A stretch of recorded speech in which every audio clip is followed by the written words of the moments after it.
السلام عليكم. الفيديو النهاردة الأكلات الشعبية اللي في الشوارع دي، طبعا دولة جنب الهند أو باكستان.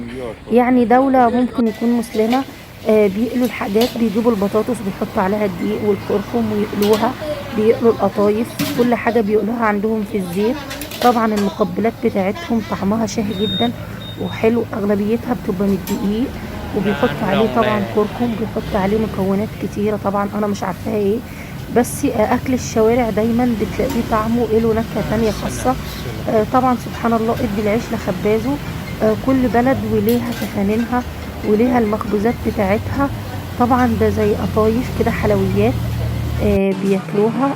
وده برضو قرص عيش او حاجات مقرمشة. طبعا بيحطوا في الحاجات دي، ممكن يحطوا فيه خضروات ويحطوا فيه برضو حاجات كتيرة قوي بيقطعوها فيه.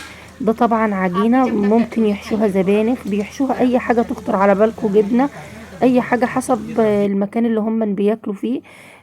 طبعا لو عجبكم الفيديو ما تنسوش تشتركوا في قناتي وتفعلوا الجرس على الكل عشان يوصلكوا كل جديد. هجيب لكم من كل بلد أكلة.